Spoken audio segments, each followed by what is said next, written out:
ఏమన్నా అక్కయ్య గారు బాబాయ్ గారు బాగున్నారా బాగాలేదా రాకపోతే రాలేదంటున్నారని చెప్పేసి మరి లండన్ నుంచి లండన్ పై నుంచి రాజమండ్రి నుంచి రైలు కింద నుంచి లడక్కన పడ్డామండి. వచ్చేసేవాళ్ళు అమలాపురం పెట్రోల్ ధరలు వచ్చేసాం.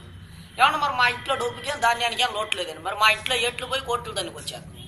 మరి కోట్లు ఉంటే కుక్కలు తినేస్తున్నాయండి, లక్షలు ఉంటాయి నక్కలు తినేస్తున్నాయండి, ఏలుంటే ఎలకలు తినేస్తున్నాయండి, పదులుంటే పందులు తినేస్తున్నాయండి, ఆఖరి చిల్లర ఉంటే చీమలు తినేస్తున్నాయండి. మరి తినడానికి మాత్రం నెత్తి మీద బొచ్చి తప్ప ఏం మిగలట్లేదు. అందుకే ఇటుబడి వచ్చేసామండి.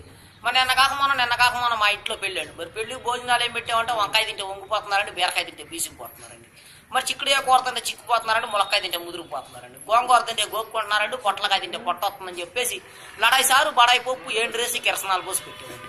మరి తిన్నాక ఇద్దరు బాగానే ఉన్నారండి, ముగ్గురెళ్ళి మంచానికి కలుసుకున్నారండి. ఎవరు మరి మా ఇంట్లో ఏపరాళ్ళు దెబ్బలాడుకుంటే నాపరాలు బయలుపోతున్నాయి. మరి మా ఇంట్లో మొగుడు పేళ్ళకి దెబ్బలాడుకుంటే వానొచ్చి వరద కురిసి వరదలో పడి జనం అంతా కొట్టుకుపోతుంటే మీరు ఇచ్చే 20-30 కాగితాలతో పడవలు చేసి వాళ్ళందరినీ ఒడ్డు చేస్తున్నామండి. మరి మా ఇంట్లో కేజీ బంగారం ఉంటే కుక్క నాకిందని చెప్పి చెత్తకుప్పలో పడేసేవాడిని, కోడి పిల్లలు నోకలు లేకట్ట వచ్చేవాడిని. మీరు ఒక 20-30 ఇస్తే పోతా కాకినాడ వెళ్ళి కాపీ దాగి మీ పేరు అక్షరాలు లేకుండా ఆంధ్ర పేపర్లో ఇచ్చేస్తాం. మరి మీకు ఏమైనా ఫ్యాక్టరీ కావాలని చెప్పండి. మరి గుడివాడ గుడ్లు ఫ్యాక్టరీ మాదేనండి, దుబాయ్లో దూది ఫ్యాక్టరీ మాదేనండి, ఏలూరులో ఎలకల ఫ్యాక్టరీ మాదేనండి, పామర్లో పందికొక్కుల ఫ్యాక్టరీ మాదేనండి, అవసరమైతే విజయవాడ కృష్ణానదిలో సగం వాటా వరకు మాదేనండి. మరి మీకు ఏమైనా కావాలంటే రీపులు లేని పెన్ను తెచ్చుకుంటే మొత్తం రాసిచ్చేస్తామండి. మరి మా ఇంట్లో పెళ్ళిళ్ళకి పేరంటాలు ఉన్నారండి, ముక్కు లేని ముసలమ్మ, నడువు లేని నాగమ్మ, ఏళ్ళు లేని ఎంకాయమ్మ ఉన్నారండి. వీళ్ళు ముగ్గురు పెళ్ళిళ్ళకి పేరంటాలండి. మా వీళ్ళు ముగ్గురు చీరలో అంటున్నారని చెప్పేసి నాకు తెలిసిన ఎర్రకంది దగ్గరికి తీసుకెళ్లి ముడి చుట్టూ 3 వాతలు పెట్టించామండి. మరి తెల్లారకల్లా వాతలు ఎర్రకంది పోయారండి. మరి పొద్దున్న నారా చంద్రబాబు నాయుడు గారు వచ్చి నన్ను పాకిస్తాన్తో యుద్ధానికి వెళ్ళమని చెప్పి ₹6 అడ్వాన్స్ ఇచ్చేయారండి. మరి ఆయన ఇచ్చిన ₹6 అడ్వాన్స్ తీసుకొని జీడిపప్పు అంత జీప్ వేసుకొని తూటుకర్ర అంత తుపాకీ తీసుకొని బయలుదేరామండి. మరి జీడిపప్పు అంత జీపులో డీజిల్ అయిపోయిందని చెప్పి జీప్ వెళ్ళిపోయి చెరువులో పడిపోతే నేను వచ్చాక పడిపోయానండి. మరి మాకు ఇచ్చేస్తే పాకిస్తాన్తో యుద్ధానికి పోయి వెళ్తామండి. మరి మేము మీలాగా పెద్ద డాబాలు కడతామంటే కింద పునాదులు లేవండి, పైన టాపులు లేవండి. మా డాబాలు ఎప్పుడు గాలి ఎగురుతూ ఉంటాయండి. మరి తాటాకైతే గలగాలంటుందండి, ఇటుకే తిరిగిపోతుందండి, జమ్మ అయితే జారిపోతుందండి, పెంకి అయితే పేలిపోతుందండి, నా ప్రయాదం అంటే నలిగిపోతుందండి. అందుకని చెప్పి మా కలెక్టర్ గారు భలే కలపలకని పెట్టారండి.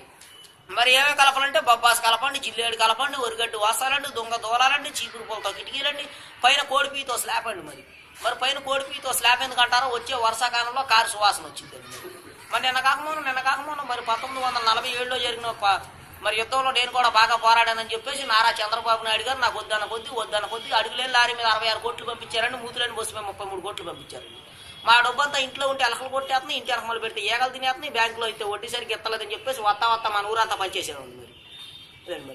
మరి మీకు ఏమైనా డబ్బుకే ధాన్యానికి ఏమైనా లోటుగా ఉండి చెప్పండి. మీరు వెళ్ళి 10ంటికి అలా పంట చేలో కూర్చొని రీపులు లేని పెన్నుతో నెంబర్ లేని ఫోన్ చేయండి, మా వాడు పంపించేస్తారండి. మరి ₹10 బిల్ల మీద 66 కోట్లు పంపేస్తారండి, పావలా బిల్ల మీద 25 కోట్లు పంపేస్తారండి. మా డబ్బంతా 3ంటికి అలా మురుక్కలా మునుగుద్దండి, 7ంటికి అలా ఏట్లో తెలియద్దండి, సాయంత్రం కల్లా మీ బ్యాంక్ అకౌంట్లోకి వచ్చేసిద్దండి మా డబ్బంతా.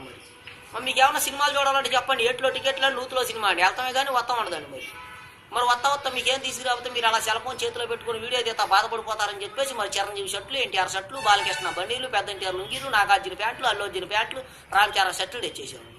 మరి మీదే అక్కయ్య గారి ఇంట్లో చికెన్ కూర వండుతా బాధపడిపోతారని చెప్పేసి సూర్యకాంత్ చీరలు, విజయకాంత్ చీరలు, తమన్నా చీరలు, అనుష్క చీరలు, శ్రీదేవి చీరలు, మా నగలు తెచ్చేసామండి. మీరు ఒక 10-20 ఇస్తే పక్క కోట్లో వెళ్ళి టిఫిన్ చేసి వస్తామండి, ఈరోజు విమానం మంచి బట్టలు దిగిపోతుంది. అదేండి మనం ఏమంటే సార్ తప్పుకోండి సార్ మా గన్న పేలిపోతుందండి, ముందు 3 కిలోమీటర్లు వెనక్కి 7 కిలోమీటర్లు వెళ్ళిపోతుందండి. మరి బుల్లెట్స్ లేకుండా మా గన్న కాల్ చేస్తుందండి. మా గన్న ఆఫ్ చేయమంటారా సార్, మోపు చేయమంటారు. మా గన్న ఆఫ్ చేస్తే 6,000 అండి, మోపు చేస్తే 3,000 అండి, వెనక్కి వెళ్తే 7,000 అండి, పైకి వెళ్తే 10,000 అండి. మరి మా గన్నకు లైసెన్స్ లేదండి, కాల్ ఇస్తే కేసు లేదండి. మరి మా గన్నలో ఇప్పుడు బుల్లెట్లు పెడితే అర్ధరాత్రి 12 గంటలకు పేలుతాడు. మా గన్న అసలు ముందు నుంచి వెళ్తాడు, వెనక నుంచి పేలుతాడు. మరి మా గన్న చూసి మా గన్న పేరు టైమింగ్ తెలుసుకొని పాకిస్తాన్ ప్రధానమంత్రి గారు ఆయన విమానం వేసుకొని నా గన్నెమ్మని చెప్పి నా గుడి చుట్టూరు 25 సార్లు విమానం వేసుకొని తిరిగారండి. అయినా ఇవ్వలేదండి, మా తుపాకి అంత గొప్ప తుపాకి అండి. మరి మా ఇంట్లో గారెలు తింటే గగ్గలు నొప్పని, బూరులు తింటే బొగ్గలు నొప్పని చెప్పి మా తాత వచ్చి 60 ఒక్క బొర్రలు తెచ్చిపెట్టాడు. తిన్నాక 32 కోట్లు ఊడిపోయింది. అదేండి మరి మా ఊళ్ళో ముసలాళ్ళకు పోటీలు పెడితే పైన ఉన్న ముసలమ్మ పావలా ఇచ్చి పంపించామండి, కింద ఉన్న ముసలమ్మ ప్రైజ్ ఇచ్చి పంపించామండి. మిగిలిన ముసలాళ్ళందరినీ మూటలో వేసి మూతి కట్టి మోపితే గుడికాడ పడేసి వచ్చేవాళ్ళు. అదేండి